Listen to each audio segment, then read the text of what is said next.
你每天吞那些花了好幾千塊買的人參、燕窩，其實很多時候只是在給你的腎臟找麻煩，尿出來的尿比金子還要貴。如果你每天早上在台北的濕冷天氣裡醒來，總覺得骨頭重得像灌了鉛，連爬個捷運站的樓梯都喘到不行，明明昨晚10點就躺平睡飽了8個小時，白天上班還是渾身軟綿綿，一點力氣都沒有。去台大醫院還是榮總掛號排隊抽血、量血壓、測血糖，所有健保卡能檢查的項目都正常。最後醫師只丟下一句：沒病了，就是年紀大了，氣血不足，回去多休息。你是不是就傻傻地跑到迪化街，或者看着電視購物台的廣告，刷卡買了一堆高麗參、黃芪、當歸？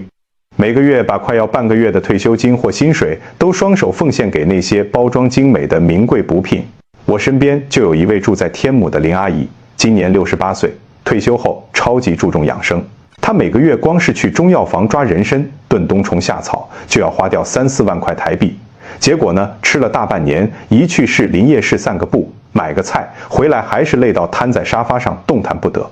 各位朋友，請你現在把耳朵豎起來，仔細聽好慧心醫師接下來說的這句話：你每天花大錢去買的那些名貴補品，可能還不如你家巷口傳統菜市場裡1斤只要幾十塊錢的普通蔬菜和食材來得管用。這不是我在胡說八道，更不是在跟你開玩笑，而是有扎實的醫學邏輯和真憑實據的。今天這支影片，我身為醫師，要為你揭開那個被保健食品廠商隱瞞了幾十年的養生騙局，直接教你認識4種在台灣傳統菜市場裡隨時都能買到的平價食材。它們比人參還要補氣，比阿膠還要補血。重點是，不管你怎麼吃，都不會火氣大，更不會有任何傷肝傷腎的副作用。我想先問大家一個很現實的問題：你有沒有發現，同樣是70歲，為什麼有的人天天爬陽明山健步如飛，甚至還能去大安森林公園晨跑，有的人卻走個2步就氣喘如牛，臉色蠟黃的像一張廢紙，整天只能坐在輪椅上曬太陽？這個關鍵的差別到底在哪裡？其實答案就只有一個字，那就是氣。2000年前的醫學泰斗扁鹊在《南經八難》裡面就講過一句至理名言：氣者，人之根本也，根絕則靜業枯矣。這句話翻譯成白話文，意思簡單到連小孩子都聽得懂。人的氣就像是大樹的根，根部吸收了養分，長得強壯，上面的枝葉自然就會繁茂，綠意盎然。相反地，如果根部枯萎了，整棵樹不管你澆再多水，施再多名貴的肥，它遲早都會死掉。我們台語常講人活一口氣，這真的不是迷信，而是我們老祖宗幾千年下來最真實的生命智慧。很多人常聽中醫師講氣虛，氣虛，但你真的懂什麼是氣嗎？在現代醫學的視角裡，氣其實就是你身體裡微血管的循環能量，細胞裡線粒體產生能量的效率，以及你神經系統的傳導活性。中醫學認為，這個氣在身體裡扮演了5個最核心的角色，每一個都跟你能不能健康活到100歲息息相關。第一個是推動作用。你有沒有想過，你血管裡的血液為什麼能24小時不眠不休地從腳底板流回心臟？它不是自己會跑，而是靠着气，在背後像個強力的馬達一樣在推它。如果你的氣不足了，馬達沒電了，血液就會流不動，開始在血管裡塞車，凝結在蜥蜴裡，這就叫做微循環障礙。血管硬化在中醫裡，這就叫做氣滯血瘀。這時候，高血壓、腦中風、心肌梗塞這些隨時會要人命的文明病，自然就通通找上門了。第二個是溫煦作用。為什麼很多老人家或者是台北辦公室裡吹冷氣的上班族，一到冬天甚至夏天冷氣開強一點，手腳就會冰冷得像冰棒一樣，怎麼搓都搓不熱，甚至晚上睡覺還要穿厚襪子？這就是因為你體內的氣不夠，導致你身體的中央空調壞掉了。氣不足，身體就沒有辦法產生足夠的暖氣來保護你的末梢血管，你的臟器只能把所有的熱量都往內縮，手腳自然就冰冷。第三個是防禦作用。為什麼有的人在捷運上，旁邊的人打個噴嚏，他隔天立刻感冒發燒，而且每次感冒都要拖個2、3個禮拜，咳到肺快咳出來才會好？而有的人天天在人擠人的通勤車廂裡，卻連個噴嚏都不打。這就是因為你的氣虛了，導致你身體表面的那道免疫防火牆倒塌了。氣足的人，身體外面有一層厚厚的保護罩，病毒連碰都碰不到，你氣虛的人，身體就像是不設防的城牆，任何風吹草動都能把你擊倒。第4個是固攝作用。你家裡的長輩或者你自己，是不是常常晚上要起來上好幾次廁所，或者是稍微動一下額頭、後背就濕了一大片，流了一堆莫名其妙的虛汗，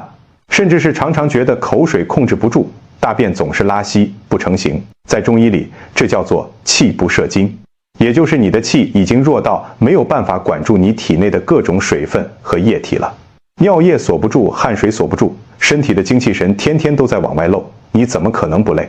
第5個是气化作用，這也是為什麼很多年輕人天天吃炸雞、喝珍奶，身材還是瘦得像閃電，精神好得不得了。而你明明吃得很清淡，每頓飯只敢吃半碗糙米飯，卻還是連喝水都會胖，而且吃完飯就困得想立刻躺下，因為你的氣不足，身體的代謝功能，也就是氣化功能下降了。吃進去的食物沒有辦法轉化成細胞需要的能量，反而變成垃圾和脂肪堆積在體內，成了你身體沉重的負擔。你看，我們平常最常碰到的容易疲勞、怕冷、经常感冒、消化不良、夜尿頻頻，說到底，全都是因為你的氣出了系統性的大問題。既然知道氣這麼重要，那要怎麼補？我相信90%的人腦海中浮現的第一個詞，絕對是人參。沒錯，人參確實是中藥裡的補氣聖品，但身為一個有良心的醫師，我必須戳破這個昂貴的泡沫。第一，好的人參真的貴到離譜，隨便1兩就要好幾千，甚至上萬塊，一般老百姓哪裡負擔得起？第二，也是最危險的一點，人參的藥性非常強，而且偏燥熱。台北的天氣本來就濕熱，很多老人家或者是陰虚體質的人，一吃人參，氣還沒補上去，血壓就先飆到200，接着開始整晚失眠、流鼻血、嘴角破、嘴唇裂，甚至便秘到要在馬桶上奮鬥半天。這根本不是在補身體，這是在拿自己的生命開玩笑。那難道我們这些市井小民就沒有權利擁有好氣色、好體力了嗎？當然有，而且我今天就要告訴你，在傳統的菜市場裡就有4種既便宜又安全，效果完全不輸給人參和阿膠的平價養生食材。它們在民間被稱為新4大名補，只要你學會怎麼吃，保準你天天吃都不會火氣大，身體的能量像泉水一樣源源不絕地湧出來。首先，我們要講的第1名補，它的名氣非常響亮，在中醫界有一句秘傳的口訣，叫做牛肉補氣，攻同黃芪。你真的沒有聽錯，我們去傳統市場牛肉攤買的最稀鬆平常的牛肉，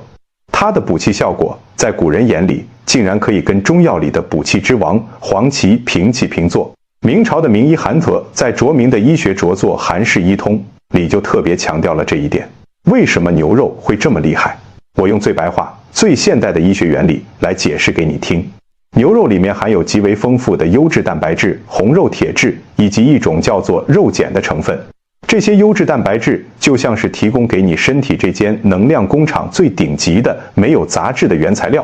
它們進入你的腸胃之後，會被分解成氨基酸，直接去合成你身體裡各種維持生命代謝廢物所需要的酶和激素。這些東西就是產生氣的物質基礎。更棒的是，牛肉的性質是溫和的，它不像人參和黃芪那麼容易讓人上火。對於腸胃功能已經退化，稍微吃點補藥就拉肚子或嘴破的老人家來說，牛肉是全世界最完美的補氣來源。但是根據我多年來的臨床觀察，台灣至少有90%以上的媽媽和長輩通通都不會正確的料理牛肉。他們最常做的就是把牛肉拿去大火爆炒空心菜，或者是在鍋子裡加一大堆醬油、砂糖、八角，用重口味去紅燒、去滷。我必須很遺憾地告訴你，這種做法不僅讓牛肉裡珍貴的微量元素和維生素在大火中流失殆盡，更會產生大量的糖化終產物，讓你的血管發炎，加速老化。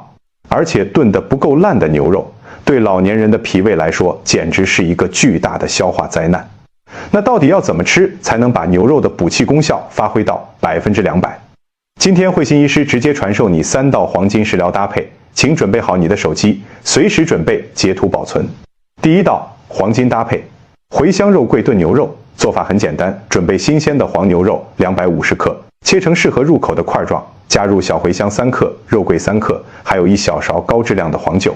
放入我們台灣每個家庭都有的大同電鍋，外鍋加2杯水，小火慢燉2個小時，直到牛肉用筷子輕輕一戳就穿透。這裡面的配方是有大學問的。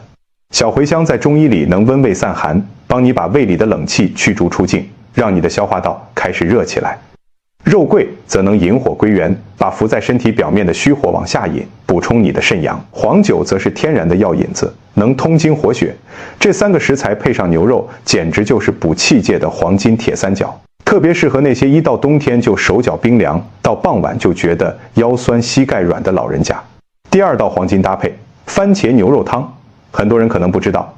牛肉配上番茄是西醫和中醫都一致大推的最佳鐵血神仙組合。番茄裡面富含的維生素 C 和番茄紅素在加熱之後會呈幾何級數釋放，這些天然的弱酸性物質能夠將牛肉中原本不易被人體吸收的非血紅素鐵，轉化為極易被腸道吸收的2價鐵。這道湯不僅能補氣，更能直接促進骨髓造血，讓你乾癟缺血的臉色在短短2個禮拜內變得像蘋果一樣紅潤。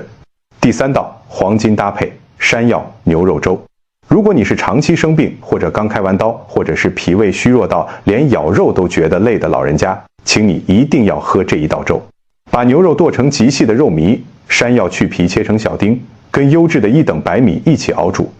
山藥在中醫裡是健脾益氣的神仙食材，它富含的黏蛋白能保護你的胃黏膜，搭配牛肉的優質蛋白，能直接強健你的肌肉和骨骼，对於預防老年人的肌肉流失症和骨質疏鬆效果非常顯著。不過，在買牛肉的時候，有一個關鍵的鐵律，你一定要記住，一定要選黃牛肉，千萬不要買水牛肉。在中醫的藥性裡，黃牛肉性溫，能補氣生陽，最適合體質虛寒的人；而水牛肉性涼，主要用於清熱消腫。如果本來就氣虛、怕冷的老人家吃了水牛肉，反而會讓身體更寒，越吃越虛。每周只需要吃2到3次，每次大約100到150克，你的身體就會有完全不一樣的感覺。接下來我們要介紹的第2名補，是一個你每天在便利商店或者是配稀飯時天天都能看到，卻從來沒有用正眼瞧過它的超級英雄，它就是花生補血肱同熟地。熟地黃是中醫補血名方4物湯裡面的靈魂藥材，價格不便宜，而且質地非常黏膩，脾胃不好的人吃了很容易脹氣、消化不良。但是你絕對想不到，這顆小小的在傳統市場1斤只要幾十塊台幣的花生，它補血造血的功效居然可以跟熟地黃平起平坐。但是這裡面有一個最關鍵、最不能犯錯的前提，你必須連着那層紅衣一起吃。花生的紅衣就是包在花生仁外面那層薄薄的、帶有一點澀味的紅皮。在台灣，很多老人家或者是年輕人在吃花生的時候，嫌它卡喉嚨，帶點苦澀，都會用手把它搓掉，只吃裡面白白胖胖的花生仁。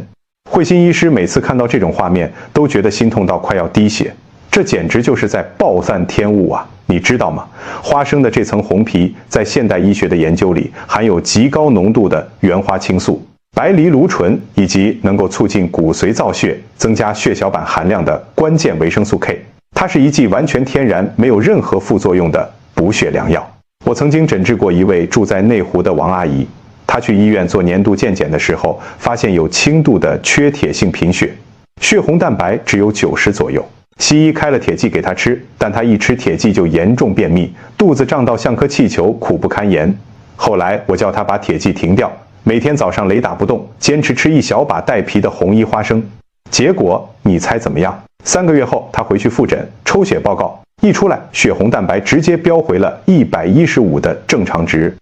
連她的主治醫師都覺得不可思議，問她到底吃了什麼高級仙丹。如果你想讓花生的補血、軟化血管效果達到極致，我最推薦的吃法叫做醋泡花生。準備上等無霉變的紅皮花生100克，用台灣在地釀造的純米醋或者陳醋，直接倒進乾淨的玻璃瓶裡浸泡。記得醋一定要沒過花生，密封好放在冰箱裡靜置7天。7天之後，每天早晚各吃10到15粒。醋裡面的醋酸可以完美的鎖住並活化花生紅衣中的活性成分。同時還能幫助軟化血管、調節血壓，這對於同時有貧血和三高困擾的台北老人家來說，絕對是性價比最高、最安全的日常保養品。不過，慧心醫師在這裡也要給出非常嚴肅的醫學提醒：花生的嘌呤含量比較高，如果你是長期深受尿酸過高，或者痛風折磨的患者，千萬不要貪多，適量就好。更重要的是，如果你因為心血管疾病，目前正在遵照醫囑服用阿司匹林 （aspirin）、保栓通 （Plavix） 等抗凝血藥物，或者你本身的血液粘稠度非常高，那麼花生的紅衣你就必須要慎重食用，因为花生紅衣有非常強的促进凝血、增加血小板功能的作用，吃多了可能會降低你抗凝血藥物的效果。健康是要講究科學的，千萬不要盲目跟風。說完了補氣和補血，我們要來講講第三個困擾很多中老年人的隱形殺手，那就是陰虛。很多住在台北的朋友常常來找我抱怨，慧心醫師，為什麼我每天水都喝了快3000毫升，嘴巴還是乾得像沙漠一樣，喉嚨也總是乾癢想咳嗽，皮膚乾到一直抓，皮屑掉滿地，晚上躺在床上腦袋轉個不停，失眠多夢，而且大便總是像羊大便一樣，一顆一顆硬邦邦的，上廁所上到快要虛脫。如果你有這些症狀，請注意，你不是缺水，你是體內的陰液枯竭了，也就是我們常說的陰虛火旺。在中醫的傳統方劑裡，滋陰潤燥最好的藥材是麥門冬、麥冬。但是麥冬不僅價格昂貴，而且藥性偏寒，很多脾胃本來就比較虛冷，容易拉肚子的人，吃了麥冬之後，陰還沒滋上去，肚子就先咕嚕咕嚕叫，一天跑好幾次廁所，拉到整個人虛脫。這時候，你其實只需要去傳統市場的菜攤上花個20-30塊錢，買一節新鮮帶泥土的蓮藕，就能完美解決這個問題。蓮藕就是我們所說的第三名補，它的滋陰功效攻同麥冬。為什麼小小的蓮藕會有這麼神奇的滋陰效果？我們來看它的生長環境。蓮藕一輩子都生長在深不見底、冰涼的淤泥和清水之中，它在最陰涼的環境裡慢慢孕育長大。因此，它天然就凝聚了天地間最純粹、最溫潤的水氣之性。元代着名的醫學家朱丹溪在《本草演義補遺》裡就極力推崇蓮藕，說它生津止渴、清熱涼血、補心益腎。對於那些因為台北夏天悶熱、冬天濕冷，加上長期吹冷氣吹到身體陰液不足，體內有一股虛火在燒的老人家來說，蓮藕就是大自然賜予我們最好的滅火器和潤滑劑。但是蓮藕的吃法非常有講究，生吃和熟吃效果是完全相反的。生蓮藕性寒，主要是用來清熱、涼血、止血。如果你最近牙齦腫痛、火氣大到流鼻血，喝一點生蓮藕汁非常好。但是對於我們今天要講的需要滋補身體的中老年人來說，生蓮藕太寒了，吃多了會傷脾胃，所以我們必須把它煮熟。蓮藕一旦煮熟，它的藥性就會從寒性轉化為溫性，它的功效也從清熱變成了健脾、養胃、滋陰、補血。我在這裡推薦大家一道最經典，每個家庭都應該學會的防老神仙湯——蓮藕排骨湯。去市場買一節肥美、孔洞大而飽滿的蓮藕約500克，切成厚片。準備新鮮的豬小排250克，先用滾水汆燙去血水，加入5顆去核的紅棗，10克的枸杞，放進鍋子裡燉煮2個小時。蓮藕在燉煮的過程中，它所富含的粘液蛋白和膳食纖維會完全融入湯中，和排骨裡的膠原蛋白結合，形成一碗極其溫潤，能夠直接滋養你五臟六腑的瓊漿玉液。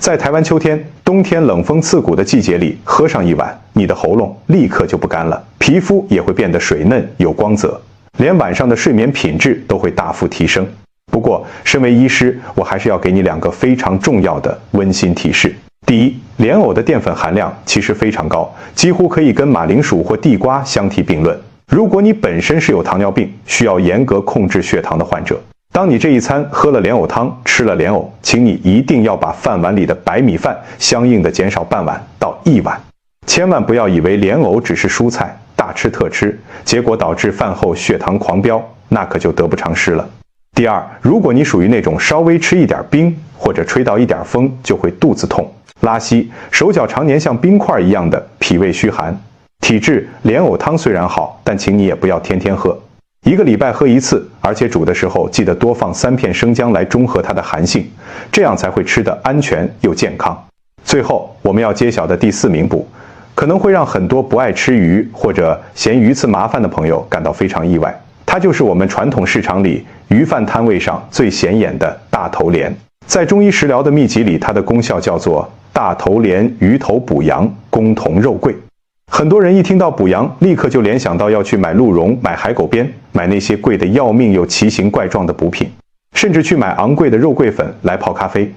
其實，一個簡簡單單在傳統市場只要100-200塊台幣就能買到的新鮮大頭鰱魚頭，它的溫補腎陽、強壯腦力的效果完全不亞於食客的頂級肉桂。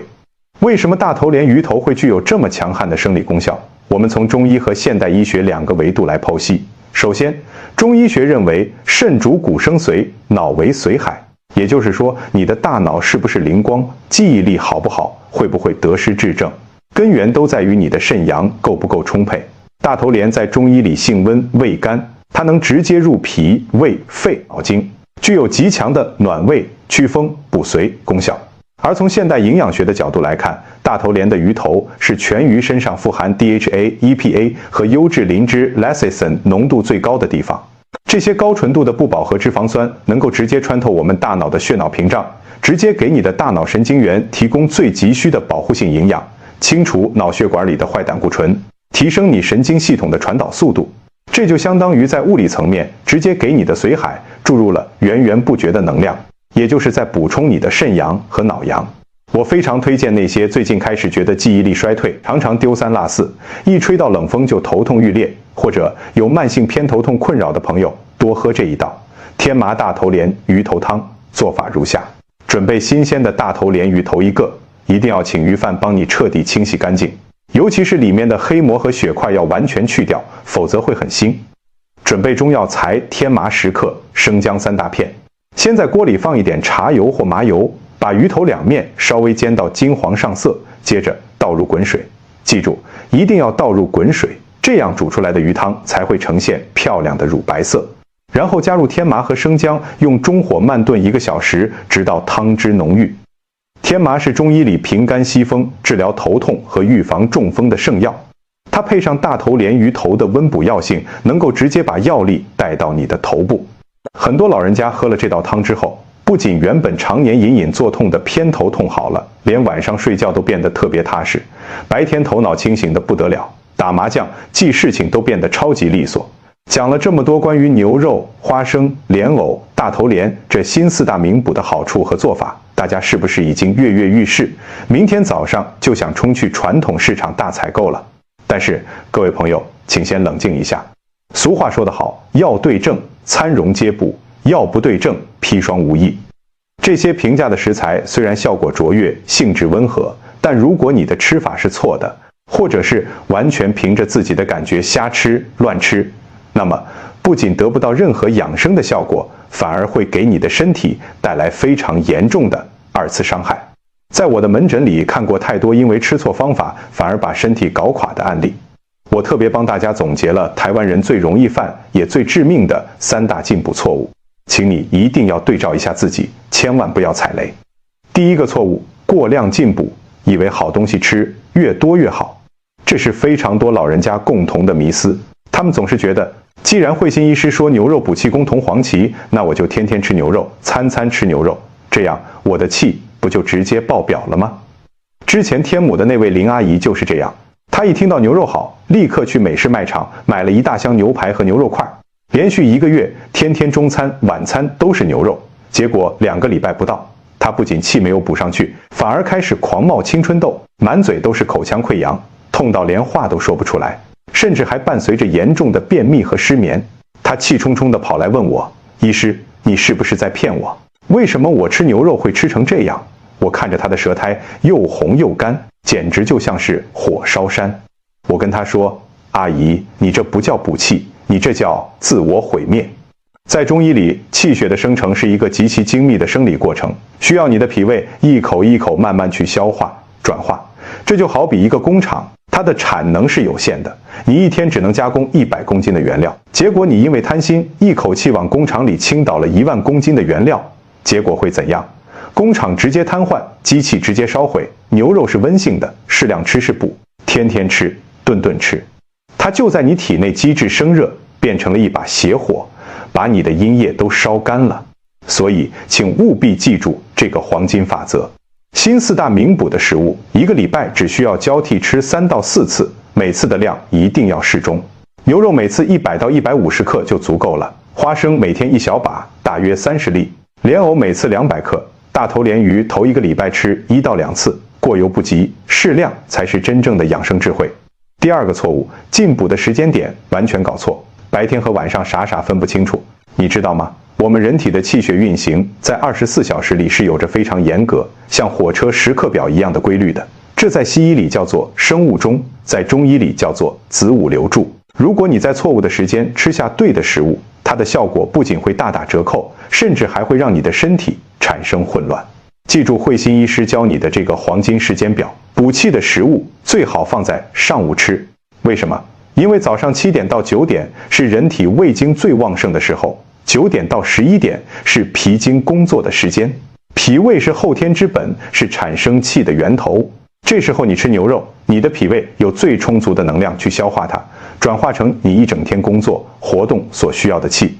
如果你把牛肉放在晚上9点、10點當宵夜吃，這時候你的脾胃本來要休息了，你逼它加班，這些牛肉就會變成無法消化的痰濕，積在肚子裡讓你發胖，胃食道逆流。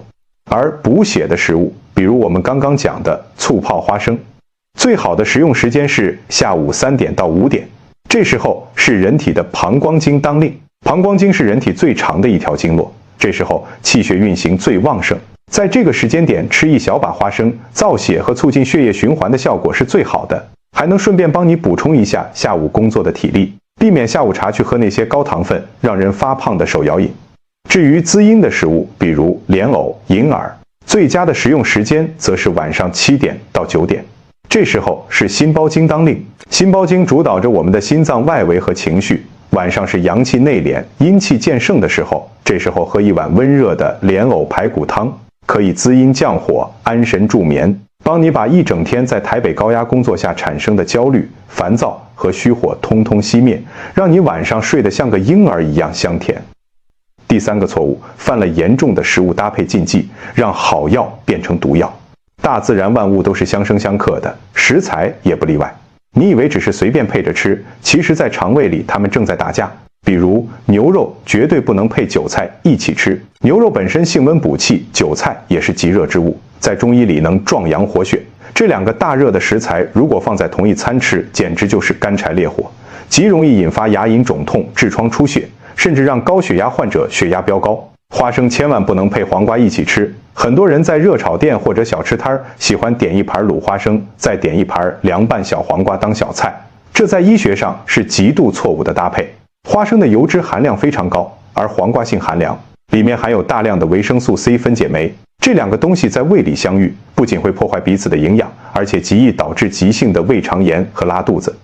蓮藕千萬不能配白蘿蔔、菜頭一起吃。這兩個食材雖然看起來都是白色的，在傳統湯品裡常常出現，但你要知道，蓮藕熟吃是溫補的，而白蘿蔔則是下氣、消食、破氣的。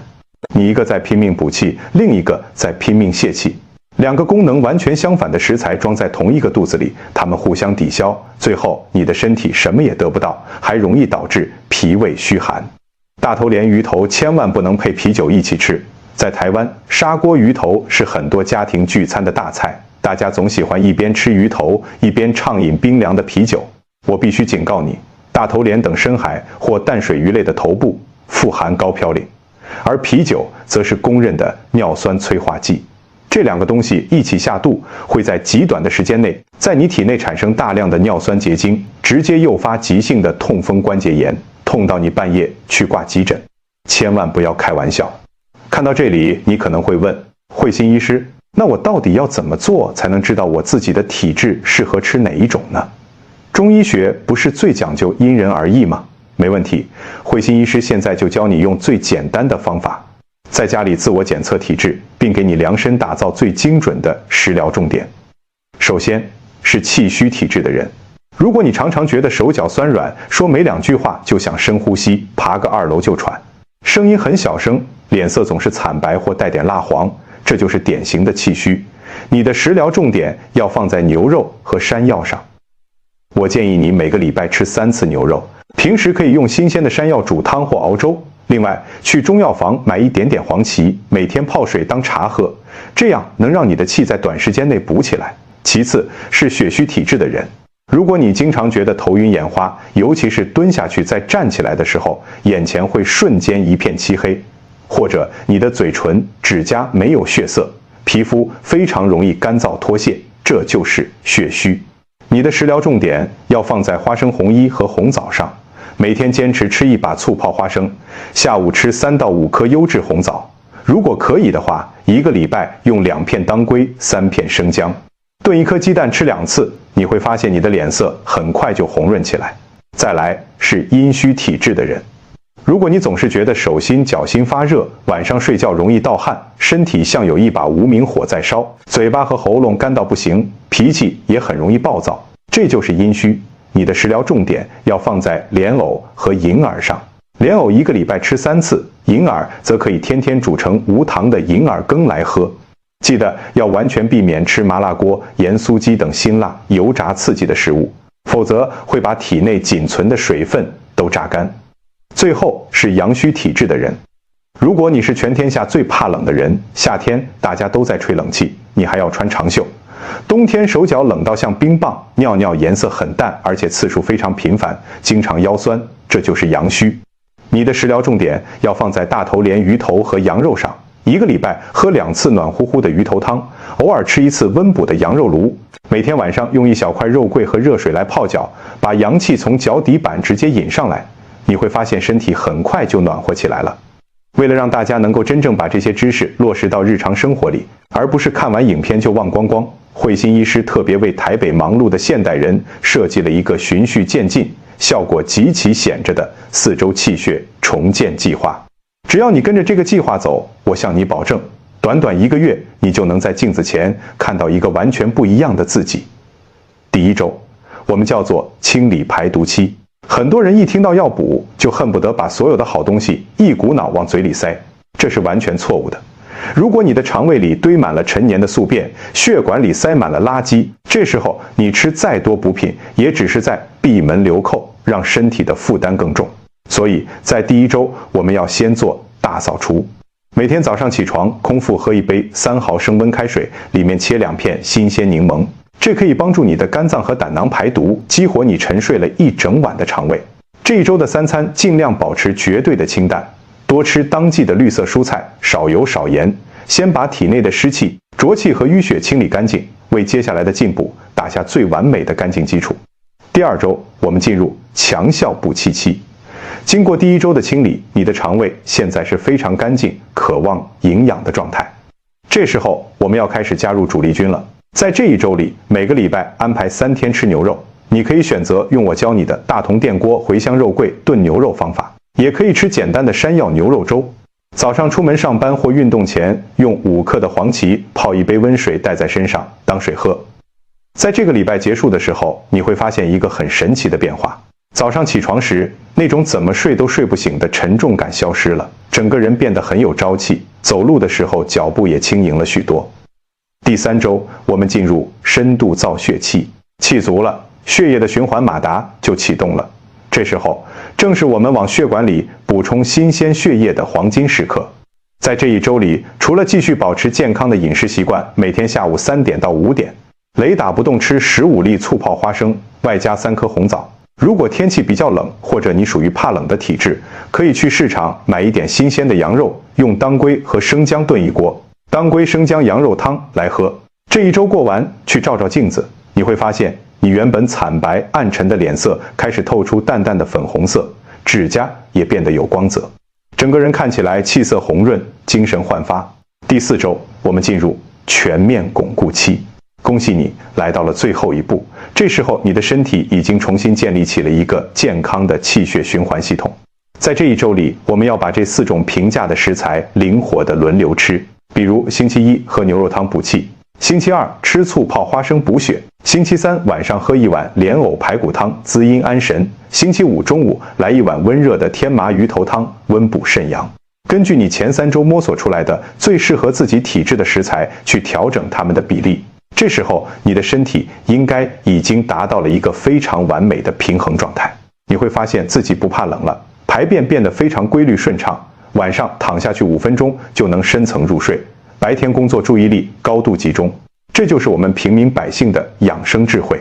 那位住在天母，以前每個月花好幾萬塊抓藥的林阿姨，在聽了我的勸告，停掉所有昂貴的人參和燕窩，改成用我這套方法去傳統市場買這4樣東西吃。之後3個月下來，不僅幫他省下了快10萬塊台幣的退休金，他的身體狀況反而比以前吃人參的時候還要好上太多倍。他現在每天早上6點精神抖擻地去天母運動公園跟鄰居打太極拳，下午還能精力充沛地去接孫子放學，幫孫子做點心，晚上甚至還能跟朋友去跳廣場舞。他的朋友們都超級羨慕他，一直追問他是不是偷偷去哪家醫美診所打了返老還童的針，還是吃了什麼瑞士進口的仙丹。林阿姨總是笑眯眯地跟他們說，哪裡有啊，我只是天天聽我們慧心醫師食療指南的建議，去我家巷口的菜市場抓藥罷了。各位朋友，人參、阿膠、燕窩、鐵皮蜂斗，這些確實是傳統歷史上的名貴補品，但是它們的高價格很大一部分是來自於商家的廣告包裝、故事行銷以及稀缺性，並不代表它們的實際功效真的能超出普通食材幾百倍。相比之下，牛肉、花生、蓮藕、大頭蓮這4樣東西才是老天爺賜給我們平民百姓最珍貴、最親民的新4大名補。它們雖然沒有華麗的包裝，靜靜地躺在傳統市場的攤位上，1斤只要幾十塊錢，但只要你懂得科學的醫學原理，學會怎麼正確地搭配它，在對的時間吃它，它的食療效果真的完完全全不輸給那些昂貴的中藥材。養生真的從來都不是有錢人的專利，它需要的是你對身體的真誠呵護、正確的方法以及日復一日的堅持。從明天早上開始，當你再次拎着菜籃去傳統市場的時候，請你千萬不要再忽略這4樣寶貝了。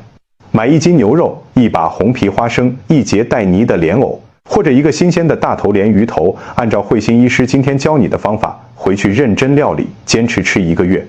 我相信你自己的身體會用最真實的精力充沛和健康紅潤來給你最滿意的答案。今天慧心醫師毫無保留地把這些珍貴的食療秘訣分享給你們，就是希望大家別再花那些冤枉錢去買名貴補品了，錢要省下來，身體也要顧好。如果你覺得今天的影片內容真的有幫到你，或者讓你有種茅塞頓開的感覺，請一定要幫我點個讚，把這支有用的影片用 Line 或者是臉書分享給你身邊所有的親戚朋友。特別是那些還在盲目相信電視廣告，天天花大錢買各種保健食品和名貴中藥的中老年朋友，一定要讓他們知道最好的長壽藥、最棒的防老藥，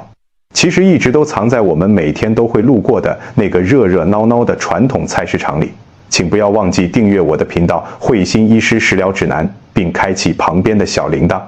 如果你對今天的食療配方有任何疑問，比如你自己的特殊體質能不能吃某樣東西，或者你在制作過程中遇到了什麼問題，隨時都歡迎在下方的留言區告訴我，我會盡可能的抽出時間親自回復每一位朋友的留言，幫大家解決健康上的疑惑。最後還是那句老話送給大家，氣血足，百病無；氣血虧，百病生。願每一位收看我影片的朋友都能擁有充盈的氣血、紅潤的臉色，以及健康快樂的長壽生活。我是慧心醫師，我們下一次的食療指南影片再見。